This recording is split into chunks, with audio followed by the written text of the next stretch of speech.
starting from. We will be talking about masters in USA.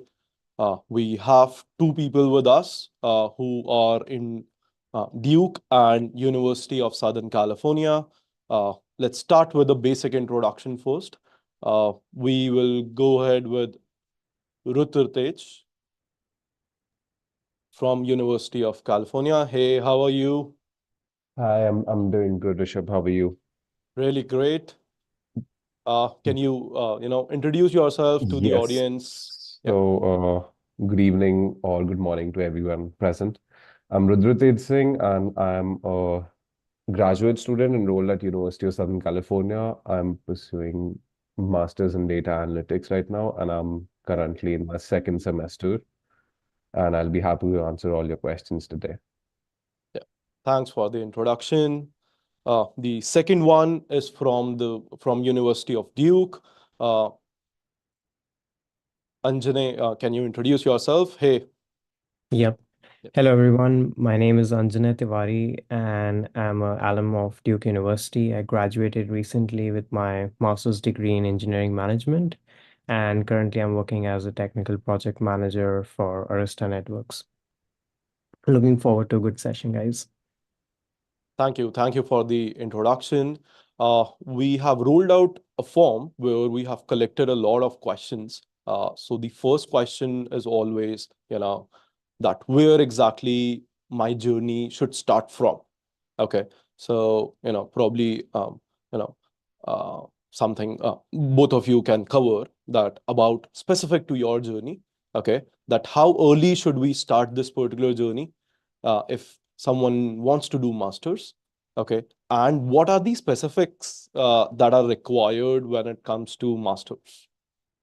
Yeah, Ruthraj, you can cover and then probably, All right. Since I'm in a STEM course, so you're supposed to So I'd say you should make up your mind by the second year of your undergrad, and you're going to need almost a year and a half to prepare your CV.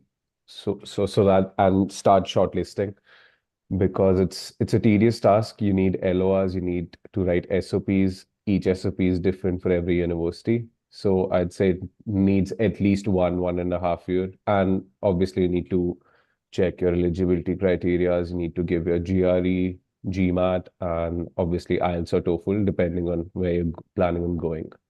So these are the main things which you need to do. And obviously the main part is shortlisting universities as well. yeah. Yeah. So coming to my journey, I think I started my process about 6 to 8 months before eventually getting to the US. So since my course is a master's degree in which is more towards the business sides of things, and I was already working in India, so probably I started 6 months prior to joining my university. And like Ruturaj said, like the first process would be to, shortlisting universities, where exactly you want to do, which course exactly do you want to do. So it also depends upon how much clarity do you have, like, so as to which course you want to do actually. So shortlisting university is the first process, and then you get to the SOP and what are the requirements to get into that university. So which takes about 6 months of planning at least. So yeah, that's the time frame. Wow, that's really great. So can you be very specific to your profiles that what were your top five shortlisted university? Okay, so it will be helpful for student as well. Okay, and if you can mention the range of GRE scores that are required or very specific to academia, okay, which is one of the major, let's say 25% of your overall evaluation process. Okay, so if you can share that information, that will be really great to the audience. Yeah, Ruthraj, we can Yeah, start with okay, you, okay, and okay, then okay. Mr. Tiwari can cover it up. All right. I applied to around 7, 8 universities in the States, and I applied to 4, 5 in Australia. So the ones I applied to in the States, I applied to Columbia, I applied to Johns Hopkins, I applied to USC, I applied to University of Texas, Dallas, and I applied to what was it? there was another university. I applied to NYU as well, and I applied to Buffalo. There's this university. It's on the East Coast. So I applied to these universities here, and I applied to UCLA as well. So basically, the rule when you're applying to such universities is that you keep 2 to 3 safe options. You keep 2 to 3 which are, mid-level, and two or one depending on what you think and what your grades are. Hmm. And you keep one which is like an Ivy League or, high level. So I got into Johns Hopkins, I got into USC, and I got into University of Texas, Dallas as well. So I'm specifically talking about US right now. Okay. So, and for me, the deciding factor was, for me personally, I had to keep the weather in mind because I'm not a fan of too harsh of a winter. So, so that was the easiest pick for me. So I came to LA. And the other thing was the networking opportunities which you get. So since I'm in tech and I had my undergrad in computer science, I think coming to LA and California in general was like a good idea. Yeah, I think that's great. So I think you covered up something related to, whenever you are shortlisting, there are three blocks that you need to make. One is Yeah. ultra dream, then your dream, and then the safe options are there. Yeah. And in addition to that, definitely, uh, when it comes to your health, it comes priority when it comes to weather, as in when it comes to Indian weather versus when you are going outside. There is something, probably students do not think about sitting in India. Okay. But while going there and facing those challenges is something that we need to keep in mind.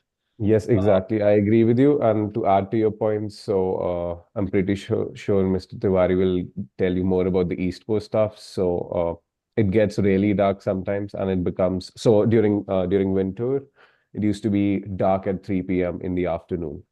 yeah. So that is something which you need to keep in mind.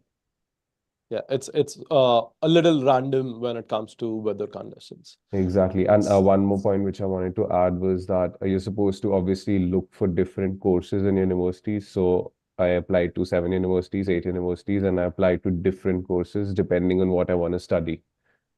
So you need to make sure about the curriculum of the course as well. Yeah, of course, of course. Yeah, Mr. Tiwari, I think if you can cover up, very specific what universities you have chosen, probably 1.5 years back. Okay. And, why did you probably choose those universities? Yeah, Right. Yeah, so like Rudratej mentioned that you would always have three blocks. Like one would be a dream school, the second would be something that looks achievable, and the other would be a safe option. So for me, I applied to close to about 10 to 11 universities. So some of my top schools were Berkeley, Duke, Dartmouth, NYU, USC, and Cornell, Northwestern. Some of my safe schools were UT Austin, UT Dallas, and yeah, so that's what I remember. Fortunately, I got into all of them except Berkeley, and then I chose to join Duke. So, like he said, that you have to first shortlist which program specifically you want to go in. So, like I said, Duke University has one of the best MEM programs, Masters in Engineering Management program. correct. And similarly, Northwestern, NYU, Dartmouth, Cornell, all of these universities also have the same course. But when you look at some colleges like Berkeley, they call it slightly differently. They call it information management, which Hmm. is essentially the same stuff, but still you have to look into the exact curriculum to decide which program from a specific university you want to do. So you have to have some sort of clarity when you're applying that what's my eventual end goal post the degree. So that makes it easier to get into, all these programs. And if you ask me about specific GRE scores, I think if you have anything between a 315 to say 325, Hmm. you are in a decent position to get into most of these universities. 320 would be an ideal score. to Hmm. get into all of them, but I have seen people with 315s also managing to get into top Ivy League universities as well. Depends on your overall profile. So if you Correct. ask my specific profile, so I had few research papers also, about 2.5 years of work experience as well, and few internships as well. Then I had extracurricular activities as well. So I think the overall profile also plays a huge role in, getting you through these universities. Absolutely correct. So can you be specific? How much was your undergrad score? Okay. So So that, yeah. yeah, so if you talk about my CGPA when I was in my Hmm. undergrad, my CGPA was 8.1, Hmm. which is not too high considering in my university people were able to manage, say, a 9.1, 9.2 pretty easily. Hmm. But Correct. the main factor over there was my grades from SEM 1 till SEM 8 always went up. Hmm. So your graph is going up. So that's what they look for in a candidate, that, hey, you've been consistently going up. So that plays a huge role. So if you show a graph which is you get a 9.1 in your first sem and then you struggle to even pass few subjects in your third sem, which is fairly common thing in an engineering college back in India, that kind of shows that you lack some sort of, uh, determination or persistence in your journey. So that can be detrimental sometimes. But when you show a rising graph, that's always better. So I think particularly in my profile, that helped me a lot. That's absolutely correct. And I think you also mentioned something related to research paper and all those things. So I think anyone, I have seen people even with 7 pointers, as in Yeah, 7 out of 10, getting into Ivy Leagues. Uh, right, what they exactly did were something related to research, certifications, add yeah, on, when it comes to GRE score. So when they actually look at your academia, there is an overall, things that they actually evaluate you on. It's never just your scores. right. Yeah. And also depends upon the kind of work experience you have. If you're applying for a business degree, like Mm. which industry are you coming from? What exactly were your role in that? And what was the business impact that you were able to create for the time you were with them? So all those criteria also do have their own values.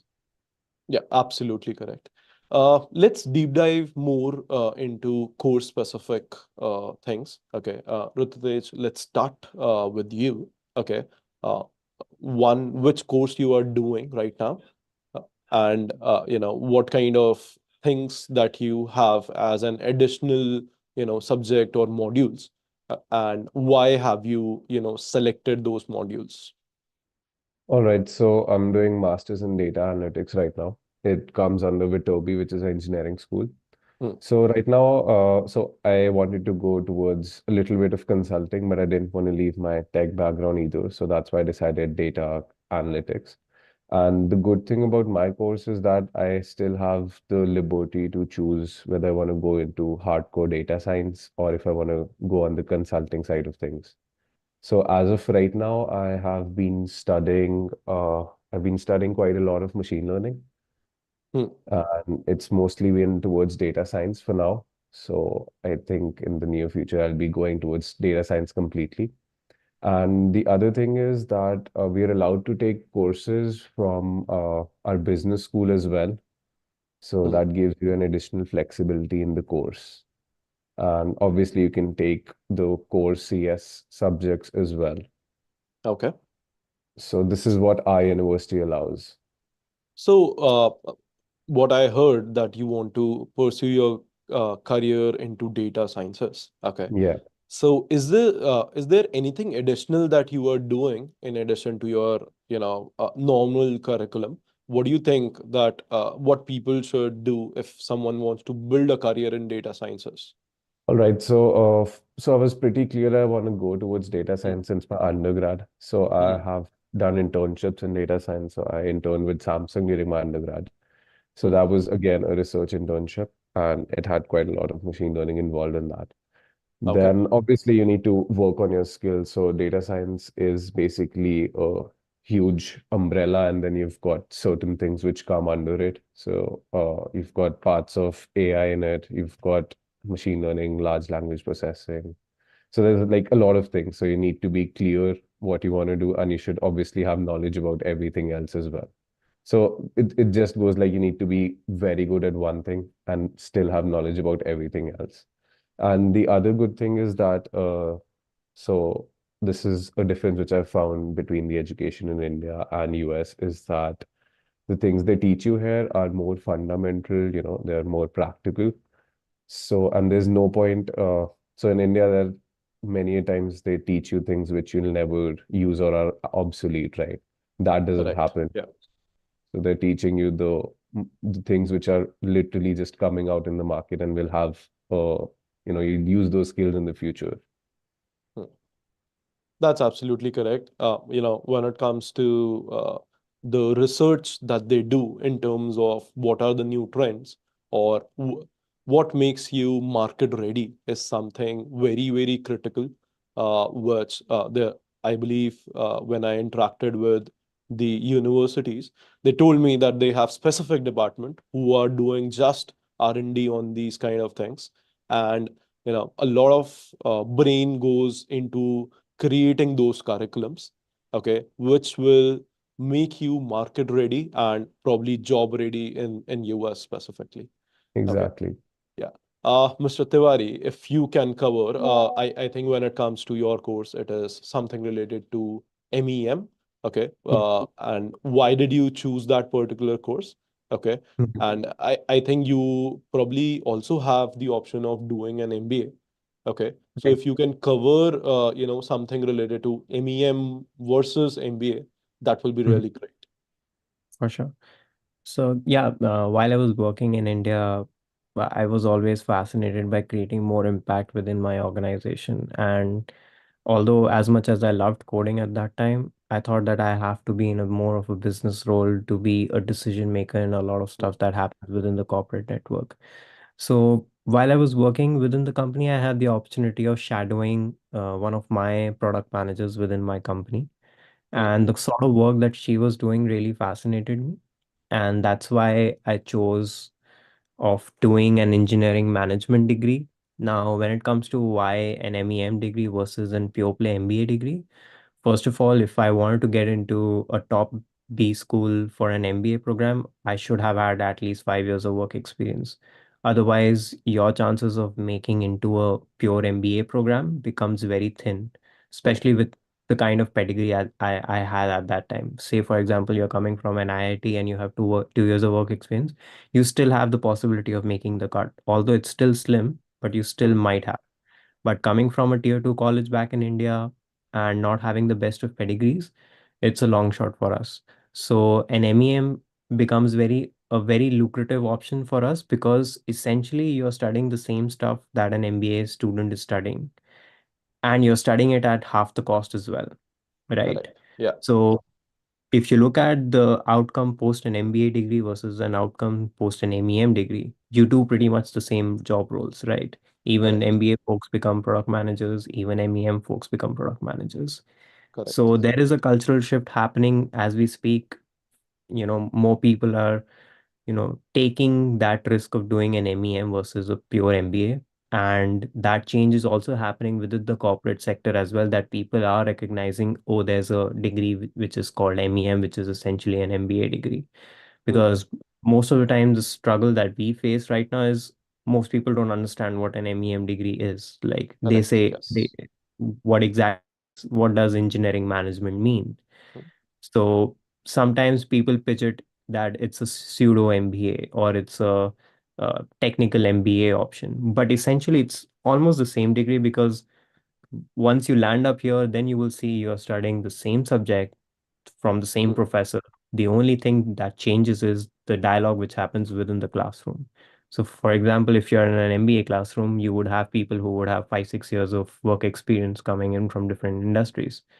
So the dialogue which is happening inside the classroom automatically becomes very meaningful and something to absorb, right? But in an MEM classroom, sometimes you have the backdrop of not having enough folks who have, say, 3 to 4 years of work experience. There are a lot of students who are coming straight out of undergrad as well. So that's the only big difference I would say is there.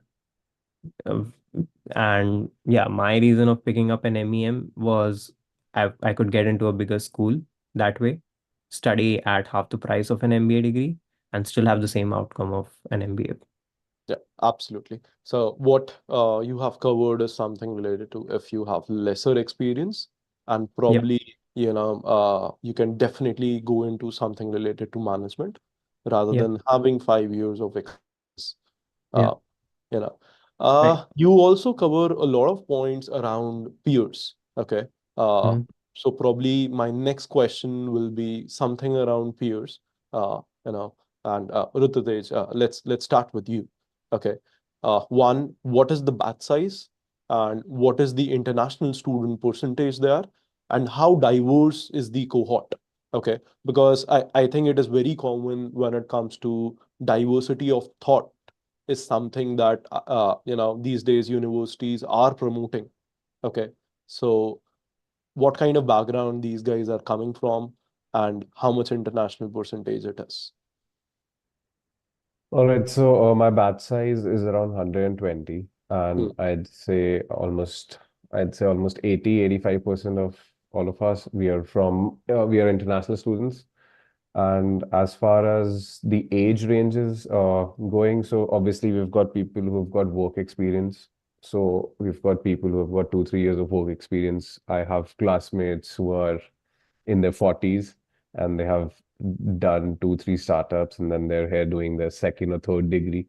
So you get their angle into the conversations as well. And then there are a lot of East Asians. So you see how they function, how disciplined they are, and how they go about things. So basically, as you mentioned, it's obviously about diversity and inclusion. So you get to interact with a lot of people from different backgrounds and not necessarily, and obviously they have different sort of experience. So you get to talk to them and basically get an insight on how things work. Absolutely correct. As in, people coming from different countries and then adding on to your class topics or certain discussions that happens. Okay. Exactly. Uh, so one more question on this, and Yes. then I will go to Mr. Tiwari for, getting the answer. So, which is something around what is the pattern of studying? Okay. So there is something known as lecture or something known as collaborative. So when it comes to University of California, okay, what kind of education pattern is being followed? All right, so it depends on what class you're taking and under which professor. So you've got the same course being taught by two different professors, and Hmm, they have the liberty of going whichever way they want to go. hmm, So usually it goes like they teach you something and they're going to give you homework about it, assignments which are due, right? And those hmm. are mostly practical. Okay. On the other end of the spectrum, you've got proper PDF teaching and theoretical stuff. So I'm taking this one course this semester where the professor literally comes to the class and writes everything by hand, obviously on iPads and stuff. And Hmm, that's quite a lot. That's very mathematical. But then again, he stops and he makes sure that every student understands it. hmm, So even if you're sitting in a class of 40 people and you raise your hand and say, "Can you explain it again?" He's going to explain it 2, 3 times. hmm. So it's pretty diverse, depends. And obviously we've got midterms, we've got finals, and in some courses we've got like one midterm. We might have two midterms in one semester and then a final project. So it honestly depends on what you're teaching and how the professor wants to instill the knowledge in you. So what you are saying that it is all dependent on the professor. They Yeah, have the, flexibility in the method, in choosing the method probably. Okay. exactly. That's really great. So let's talk about Duke now. Okay. Yep. So the question was that what is the batch size, and Mhm. how diverse is the cohort? What is the international student percentage, and specific to your course? Right. And probably the last one, which what kind of methods is being used to teach the class? Yeah. So the usual batch size for an MEM program at Duke is about 220 to 250 people, and it's a bigger cohort than most colleges. And I would say probably about 95% of the cohort is are international students. And within that 95%, I would say about 80% are subcontinent people, and then the rest 20 are East Asians, Okay. and then the other 10% would be Europeans and Americans. Hmm. So in terms of diversity, yes, there is diversity, but also it is pretty much dominant by Asians as well, which I Hmm. think you will see across any grad school program, Hmm. across any university. Correct. And coming to, say, the age group and how diverse are with respect to work experience. So probably you will find people straight out of undergrad as well. About 30 to 40% of the population would be coming straight out of undergrad, and the others would have some years of experience, a year or two, or some even have, say, 4 to 5 years of work experience as well. So the age range could be some close to about 23, to higher side would be 28, 29. So that's the age differences between people. And coming to how lectures are taught at Duke, so like Rudratej mentioned, it's pretty similar here as well. It depends mostly on what your professor wants to go about, like how he wants to go about. And in a business degree, we usually have collaborative projects to work on in most classes. You rarely have projects which are an individual work that you have to submit just on your own, because they try to teach you how to work within teams, right? So most classes would be having teams, and you will have a group project, you will have a midterm as well as a final project. And then it depends on the professor how he wants to plan out his entire class, right? So could have multiple tests within, like could have one surprise test every 2 3 weeks or something like that as well. So, but yeah, in general, the style of teaching is more collaborative. You don't have to work in silos. So yeah. Yeah, I think, one of the factor that makes you job ready is also teamwork, the kind of people skills that you learn, okay, Yeah. and how to probably work with the diversity. Back in Yeah. India, I don't think, 99% of the students do not have the exposure to work with the international cohort. Okay, it is Right. mostly domestic. So that Yeah. is something that is a learning that comes out of, since the cohort is 95%, international student and coming in. Okay. Exactly. So Yeah, that's you really learn a great. lot by collaborating with those different folks. For example, when you're working with someone from, say, China, Hmm. you know, if you say, let's get on a call on WhatsApp," they don't have WhatsApp. Like Hmm. there's so many things that you encounter and so many different perspectives that you gain when you're working with the diverse teams, that, and then you find ways of how you can navigate around it. So that's always very important, I think. Yeah, that is a perfect example. As in, probably someone in Dubai might not come on a video call. Okay. Right. So, definitely there are examples everywhere across the globe.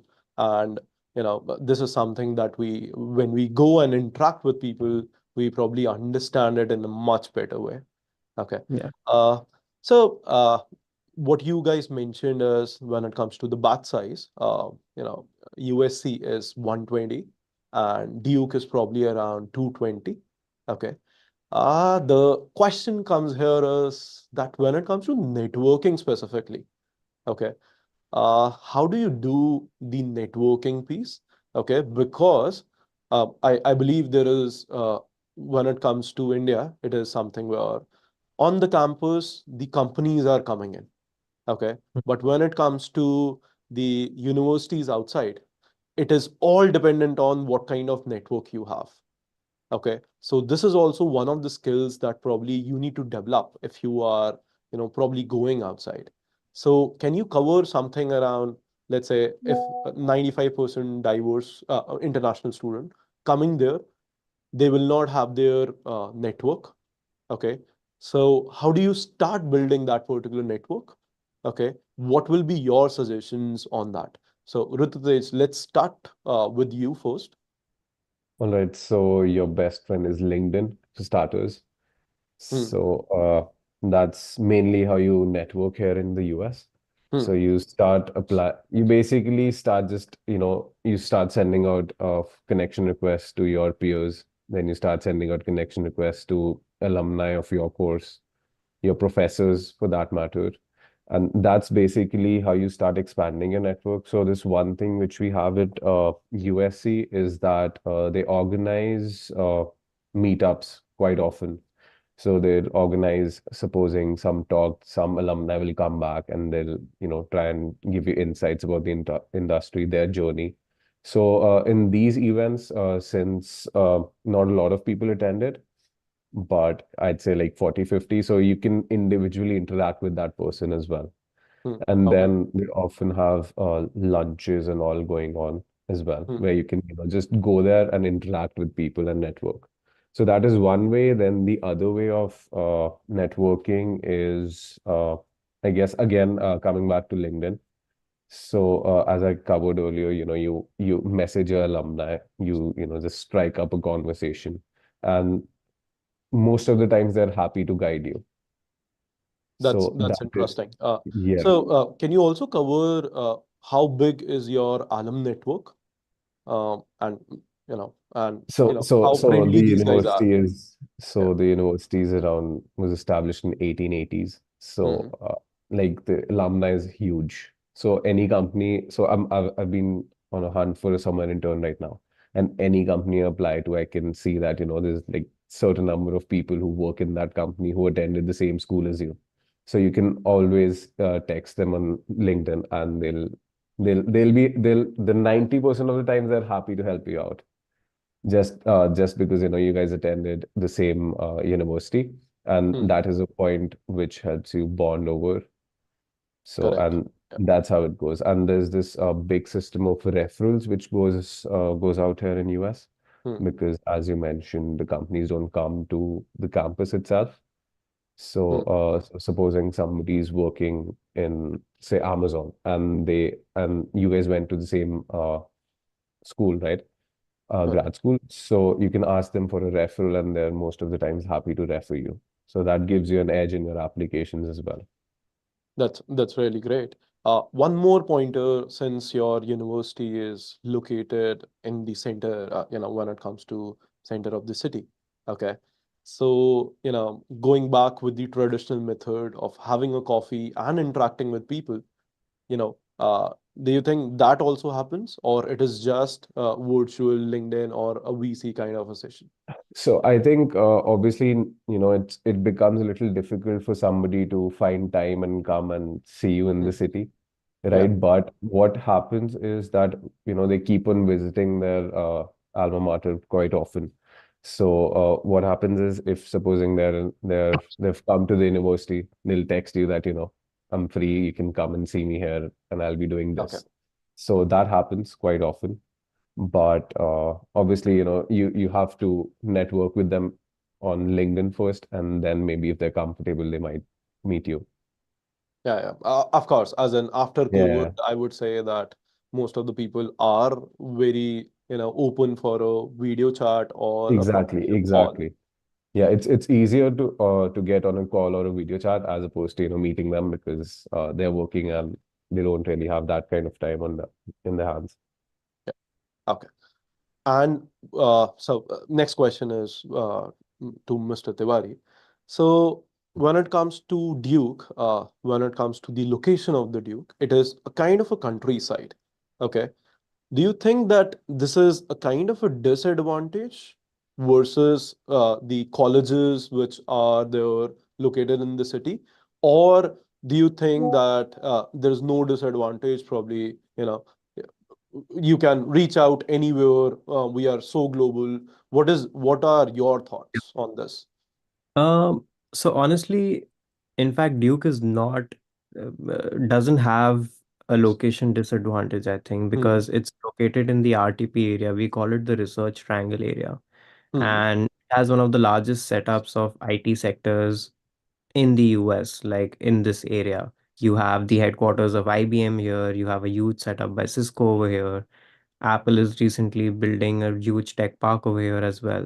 So there's a lot of in terms of technology parks that are already here.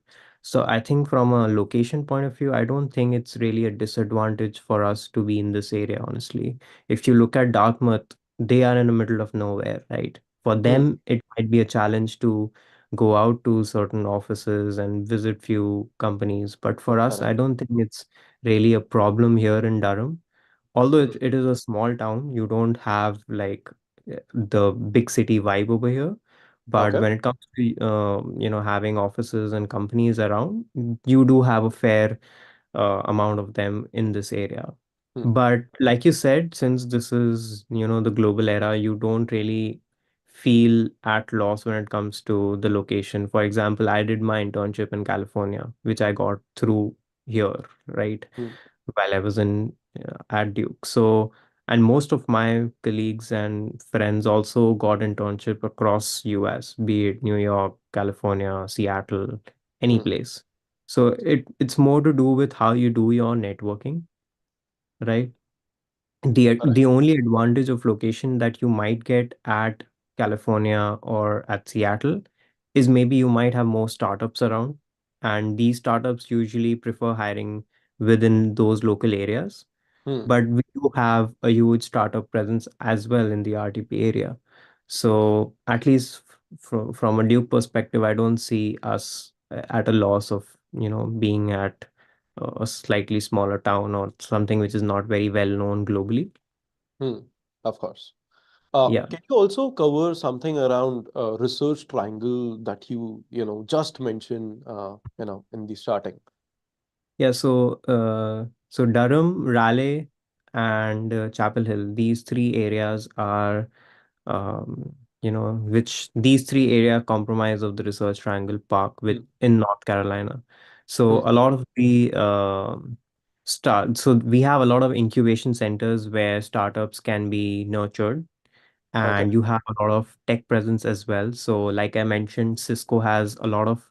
So, Cisco's cybersecurity headquarters, global headquarters is here. Hmm. IBM global headquarters is here. Lenovo's global headquarters is located here. So, you have these three giants, and then you have other companies as well, like Google, Apple, Microsoft. All of them have offices here, Red Hat. So, Nvidia. So, all of these companies do have offices around this area. And the reason why it's called the Research Triangle Park because it has a lot of incubation centers as well. So they promote having a startup or they nurture a lot of startups around this area as well. And then you have three universities as well within this area. So you have University of NC State, North Carolina State Okay. University, Hmm. UNC, University of North Carolina, and Hmm. then Duke as well. That's really great. Let's now cover something related to, I think, the kind of stay that probably Duke and University of Southern California provide. So, because if you are an international student and you don't know anyone there, okay, or probably you are the first one from your family who is traveling international, okay.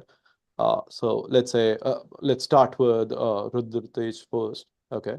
So when it comes to USC, okay, one, what kind of budget that I'm looking at when it comes to accommodations?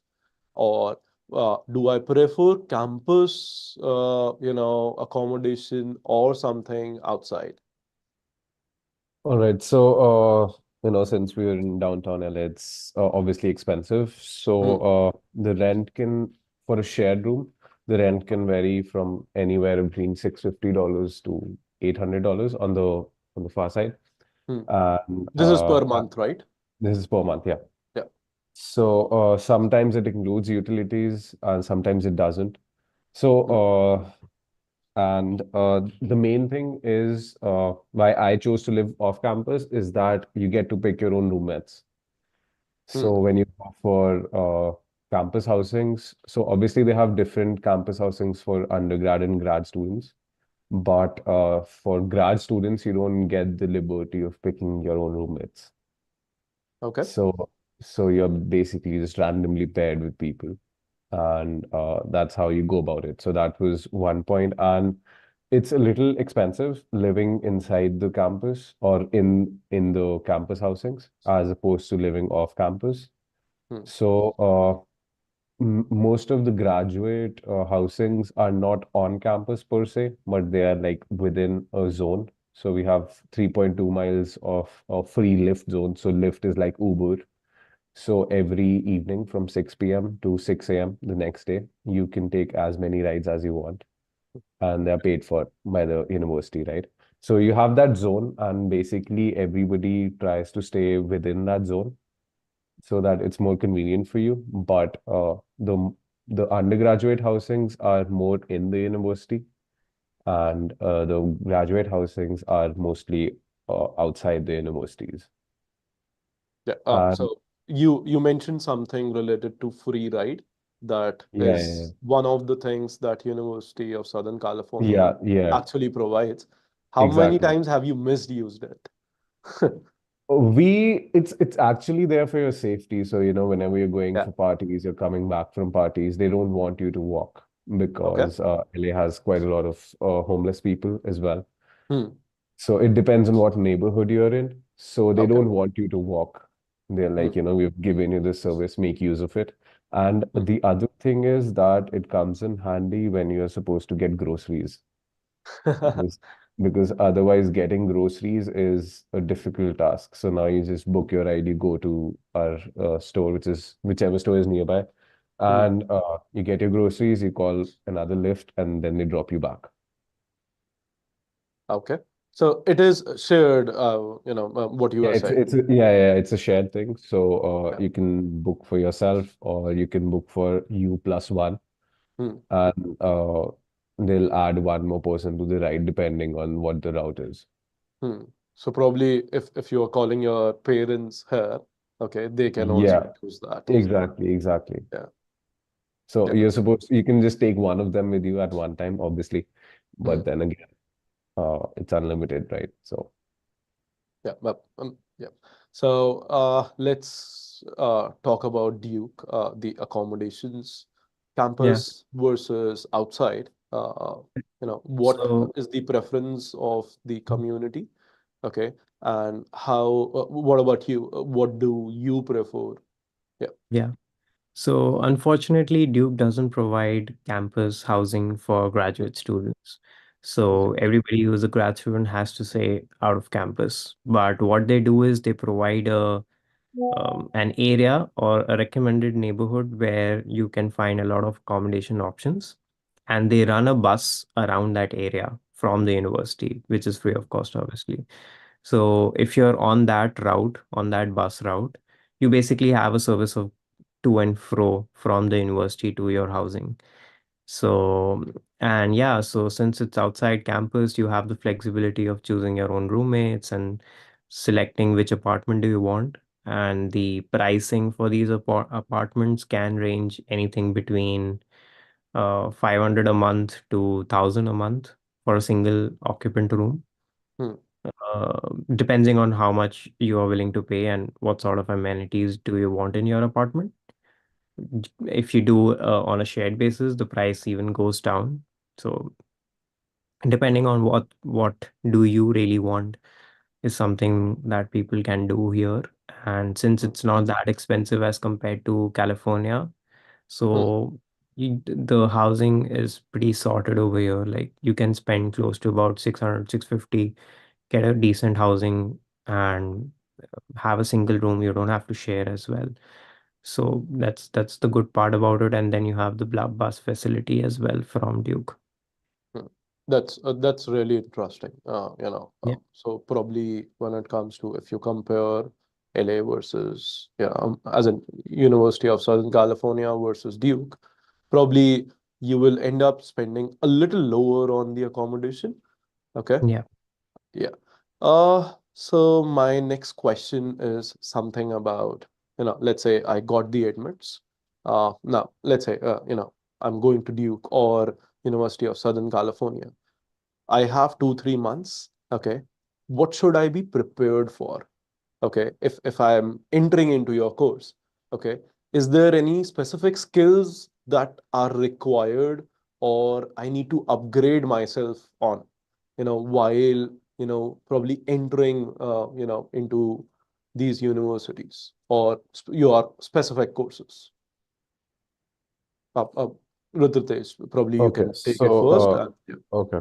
So basically you're supposed to, for my course, you're supposed to, obviously get used to how basically brush up on machine learning concepts. It becomes easier when you do that.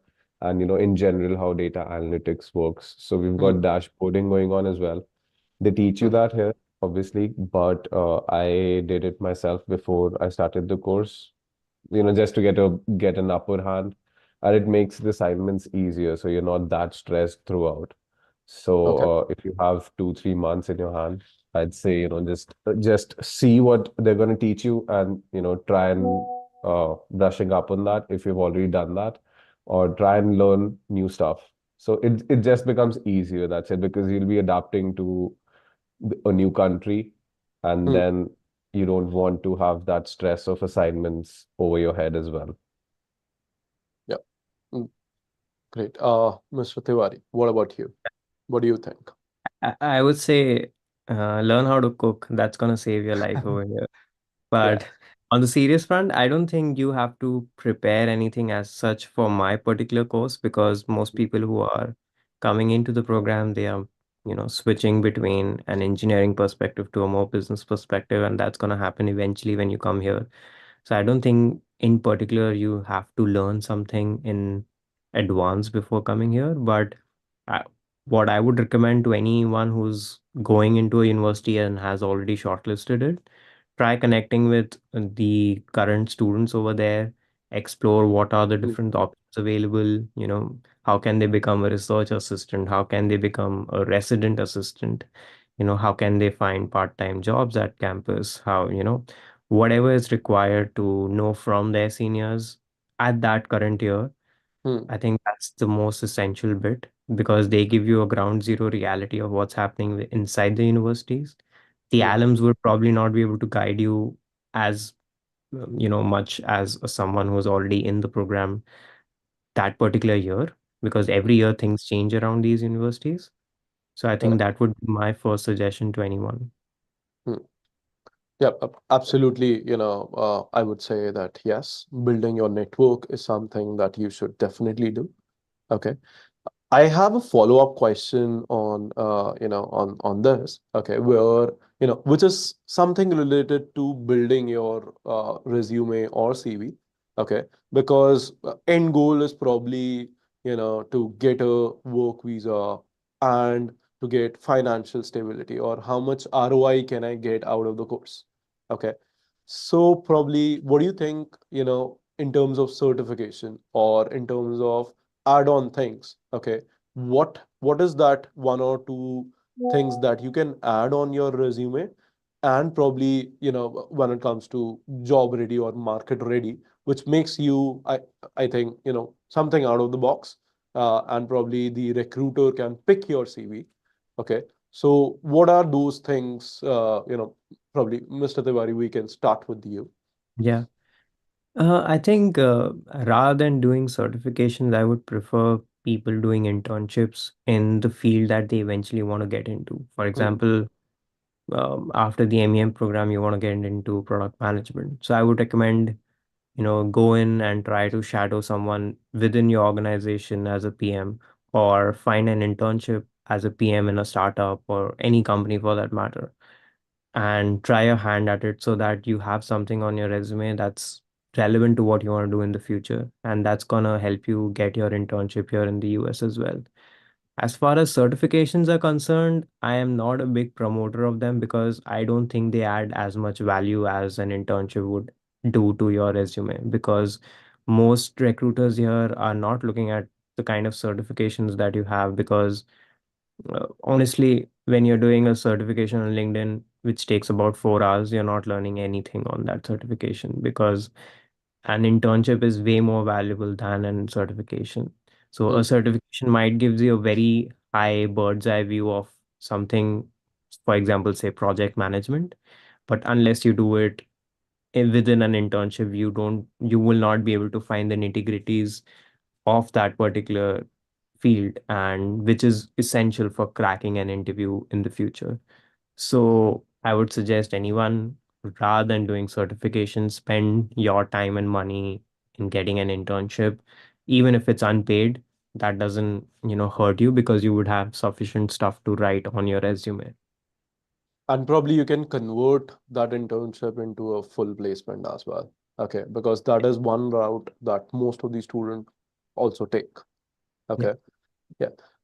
I think he covered something, very, very specific. So engineering, then going to something related to management.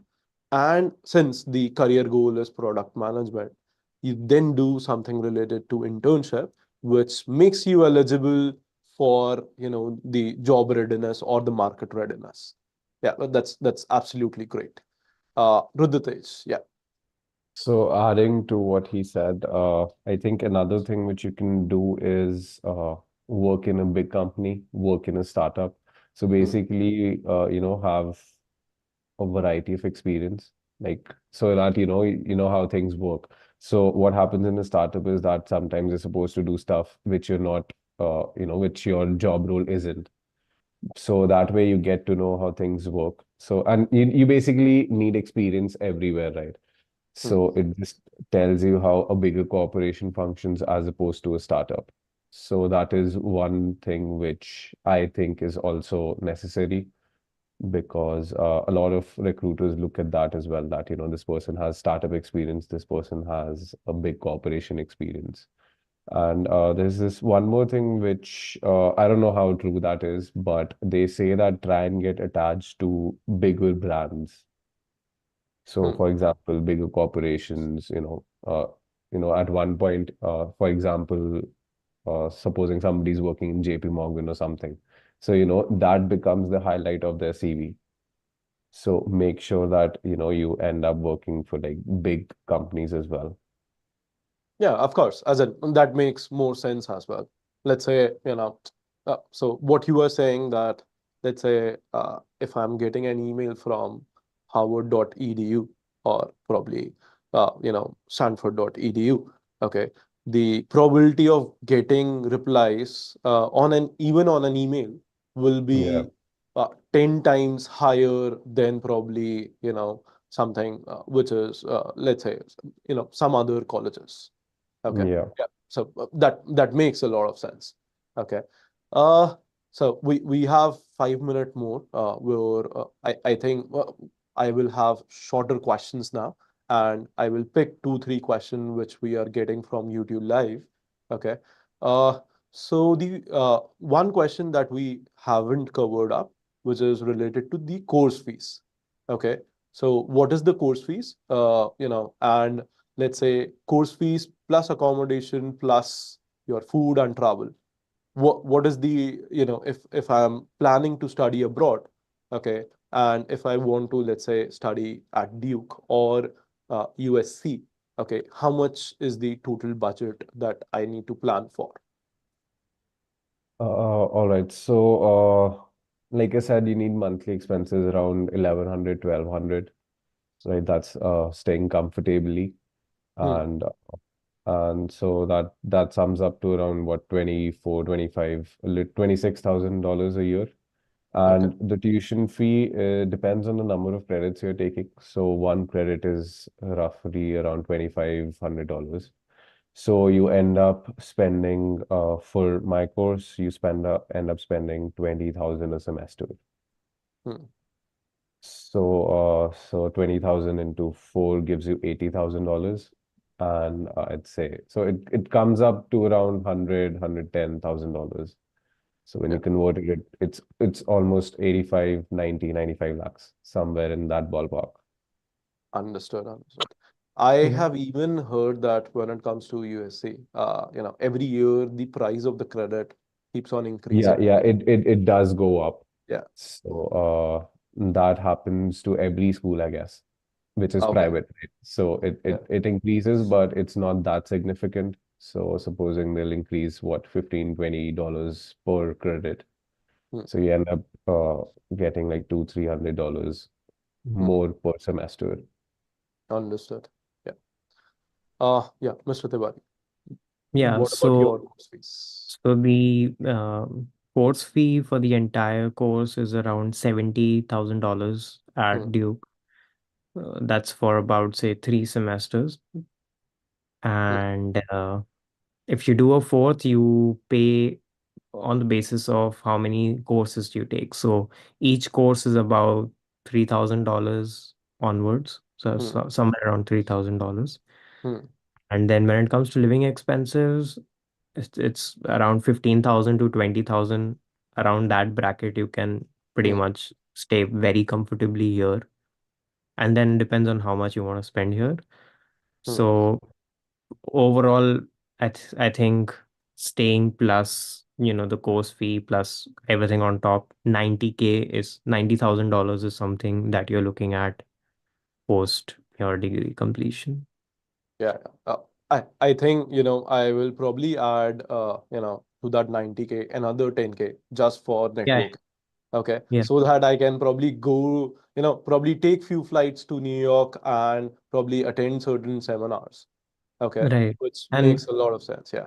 a lot of times these conferences, your Hmm. college will reimburse you. Like if Okay. you say do a conference in New York for Hmm. 2 days and it's gonna cost me $500, Yeah. sometimes university will, you know, pay for that 500 for you. That's really interesting. Yeah. Uh, and so probably around, so the next question is, how do you fund this? Okay. What kind of loan opportunities are actually available? Okay. And, so you specifically, how much were you self-funded or have you taken loan? Uh, and if that is, for how many years? Okay, so usually they give you so you can reach out to like a lot of banks, right? So you Hmm. can self-fund it, you can go half and half. So it Okay. depends on basically what your financial situation is. So Hmm. you can fully fund it as well. But obviously when you're fully funding it, the interest rate is going to be higher. So it honestly depends on how you're going to go about it. So the interest rate right now ranges anywhere between 10.5 to 12.5, 13, Hmm. depending on how much you're taking from the bank. Hmm. And yeah, I think every bank has a different way of going about it. And then you've got like online platforms. There's this thing called HDFC Credila. Correct. So Yeah. yeah, so they're not a bank per se, but they're like subsidiary of HDFC. Correct. So that's an online hassle-free thing. So that's how I got my thing sorted out. Hmm. And so it honestly depends on what kind of options you're looking at. And so if you go to government banks, they've got lesser interest rates, but Hmm. most of the times they want you to mortgage something. Correct. They're going to It's give you it's money not a against something. collateral-free loan. Yeah, yeah, It yeah, is something yeah, where if you go to a government bank, probably the collateral percentage needs to be yeah. 110% of the loan amount. Exactly. So they're going to give you a loan against something, Yes. but the interest rate is going to be lower. So then there's another option which not a lot of people can do. Hmm. So you basically find if you have a relative or anybody in the US, you basically they take the loan out on your behalf and they become the guarantor. So Hmm. the interest rates here are lower. So it's around Oh. 6, 7, 4, 5, depending on how you go about it. Hmm. So the interest rates here are lower. So it becomes easier to get a loan here. But then again, you need somebody who's willing to, guarantee that the loan is going to get paid. And how lower are these interest rate? Probably you must have researched. Yeah. So my roommate, I think he's paying what, 4%. Oh my Uh, God. yeah, So 12%. I think yeah, when it comes to Prodigy and Empower, the companies which actually provide, a kind of 16-17%, okay, on non-collateral loans, okay, yeah. versus 4%. It's amazing. Yeah. Yeah, but then again, you need somebody who's willing to guarantee you. So that's the big catch there. Understood. Understood. Yeah, Mr. Tiwari, what about you? What are your thoughts on this as an, Yeah, I think specific to your case? Yeah.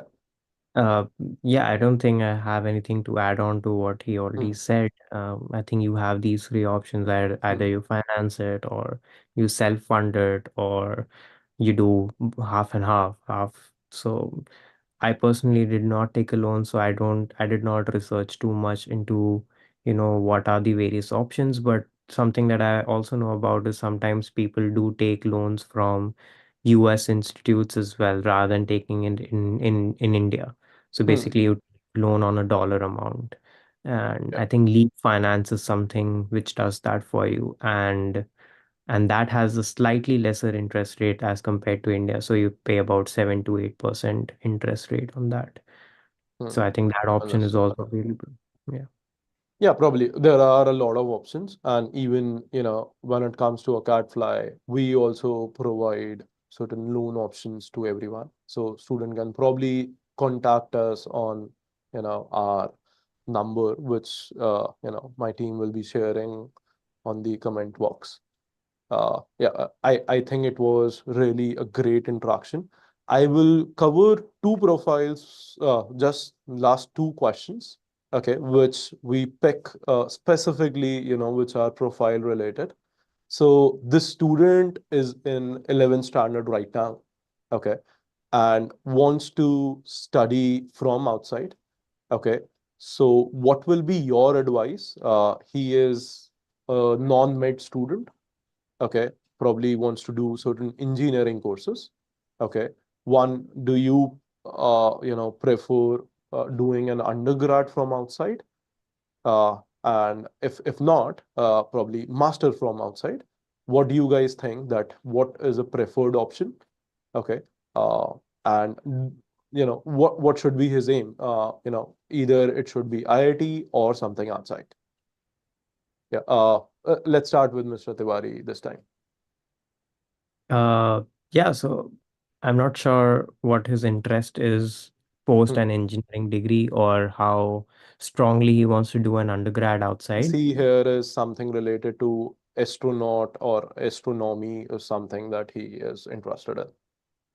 So if that's the case, I don't think Indian colleges have a very strong program when it's come to astronomy, or Hmm. uh, in that case, I would, Astrophysics, yeah. yeah, astrolysis. Then I would say yes, doing it outside would make more sense, because he or she would have better opportunities. But if Hmm. you ask from a personal standpoint, I would still prefer doing my undergrad in India and then coming for a graduate course to the US, Hmm. because of multiple reasons. First would be the ROI on my investment that I do for an undergrad course.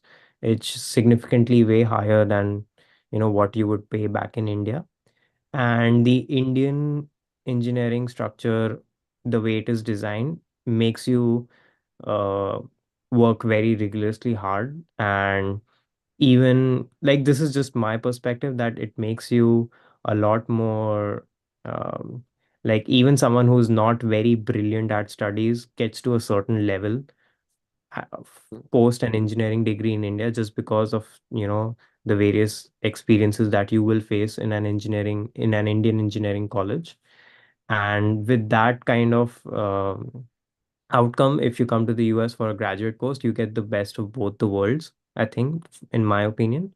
But also, if you look at the engineering education here in the US as an undergrad, Hmm. it is pretty good.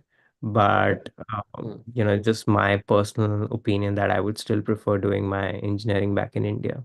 Hmm. Yeah. Rudratej, what about you?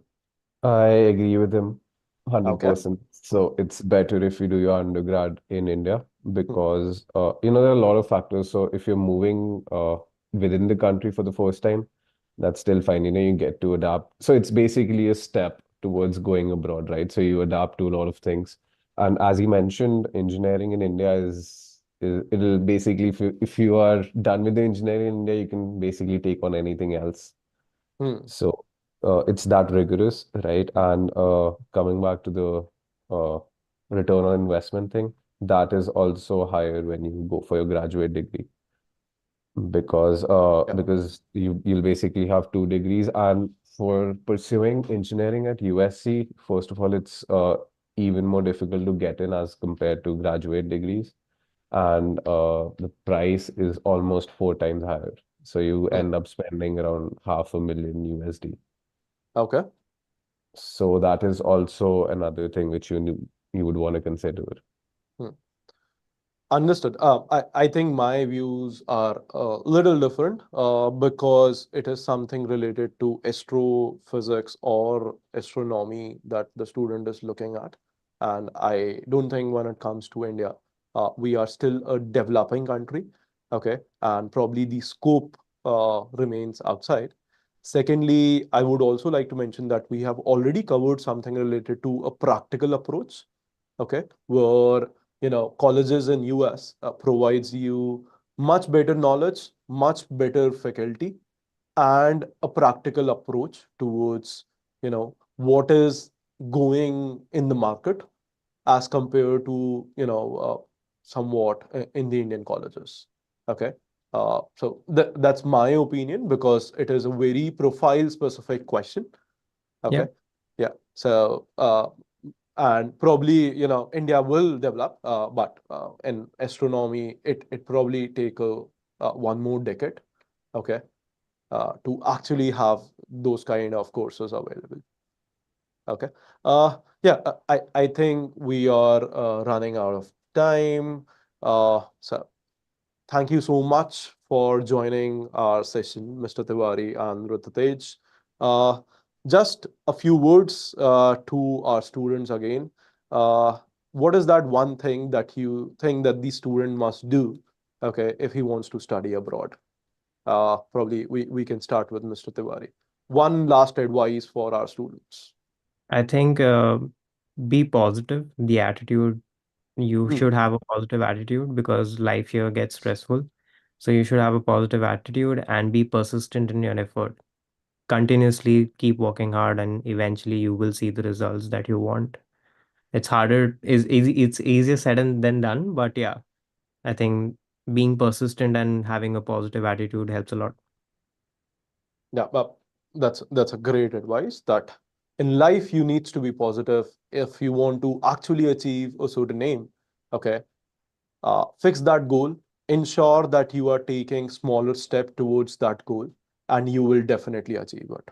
Yeah. Okay, but that goal is something that you need to fix first. Right. Yeah, Ruthatej, what are your parting words? What do you think that the student should have, when it comes to, probably, an advice? Yeah. Yeah, so like you said, just be persistent and don't feel sad about the setbacks, and don't get overwhelmed by anything, right? Just stay positive, keep on working, and you will see the results. Yeah, thanks. That was a great advice to all of you. Probably, for the people who are listening to us, when it comes to AcadFly, we have started the study abroad vertical, which is a new addition to the Physics Wala family, where uh, the vision here is to actually help the students, probably the people who are scared to go outside, or probably someone who is a first time college goer. Okay. uh, Probably you can contact us. The number is there on our YouTube channel, on the comment box. Okay. If you need any help, we will be happy to help you. Okay. uh, Ivy Leagues and everything, whatever something related to profile building, we can cover that up. Thank you so much for joining. We will connect again, with some new students, new experience, and probably, and so it was great speaking about Duke and University of Southern California. Yeah, thank you so much. Thank you. Yeah. Thank you.